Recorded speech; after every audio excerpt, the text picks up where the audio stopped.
America में रहने वाली मुस्लिम युवती ने एक मंच पर से वहां पर बैठे अधिकारियों से एक सवाल किया कि दुनिया भर में हम मुस्लिमों की गलत छवि पेश की जाती है, तो वहां पर उसे एक महिला अधिकारी द्वारा क्या जवाब मिलता है, जरूर सुनिए। उस जवाब में सारे विश्व के सवालों का जवाब है। वीडियो अंग्रेजी में है, इसलिए सुविधा के लिए हिंदी में अनुवाद अच्छी तरह दिया है। जवाब कितना लाजवाब दिया है, जरूर देखें व सुने। वीडियो अच्छा लगे तो लाइक और कमेंट करें और चैनल हिंदू वीर सेना को सब्सक्राइब अवश्य करें। Assalamu alaikum. Peace to you all. My name is Saba Ahmed. I'm a law student at American University.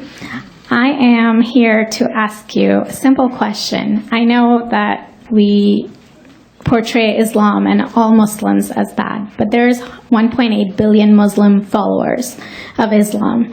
We have 8 million plus Muslim Americans in this country, and I don't see them represented here. But my question is, how can we fight an ideological war with weapons? How can we ever end this war?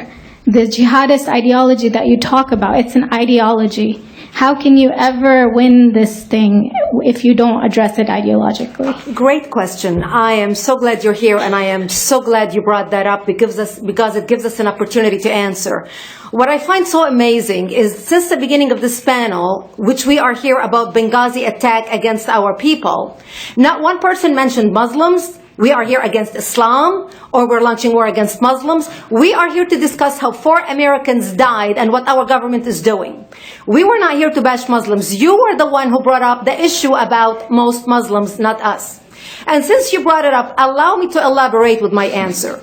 There are 1.2 billion Muslims in the world today. Of course, not all of them are radicals. The majority of them are peaceful people. The radicals are estimated to be between 15 to 25%, according to all intelligence services around the world. That leaves 75% of them peaceful people.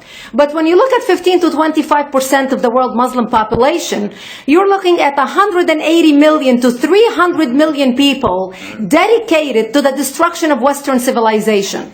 That is as big of the United States. So why should we worry about the radicals, 15 to 25%?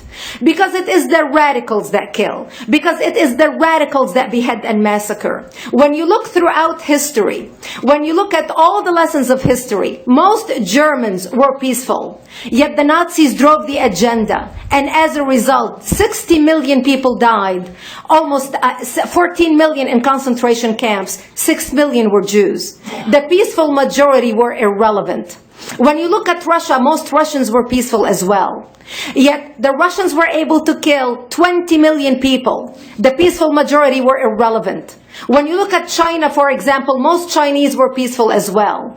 Yet the Chinese were able to kill 70 million people. The peaceful majority were irrelevant. When you look at Japan prior to World War II, most Japanese were peaceful as well. Yet Japan was able to butcher its way across Southeast Asia, killing 12 million people, mostly killed with bayonets and shovels. The peaceful majority were irrelevant.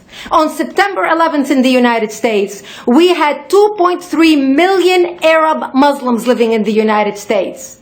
It took 19 hijackers, 19 radicals to bring America down to its knees, destroy the World Trade Center, attack the Pentagon, and kill almost 3,000 Americans that day. The peaceful majority were irrelevant. So for all our powers of reasons and us talking about moderate and peaceful Muslims, I'm glad you're here. But where are the others speaking out? And since you are the only Muslim representative,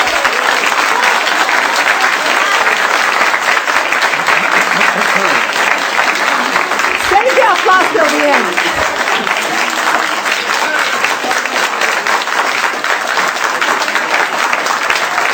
Thank you. Thank you. And since you're the only Muslim representative in here, you took the limelight instead of speaking about why our government, and I assume, are you an American? You're an American citizen. So as an American citizen, you sat in this room and instead of standing up and saying a question or asking something about our 4 Americans that died and what our government is doing to correct the problem, you stood there to make a point about peaceful, moderate Muslims. I wish you brought 10 with you to question about how we can hold our government responsible. It is time we take political correctness and throw it in the garbage where it belongs and start calling it fair trade.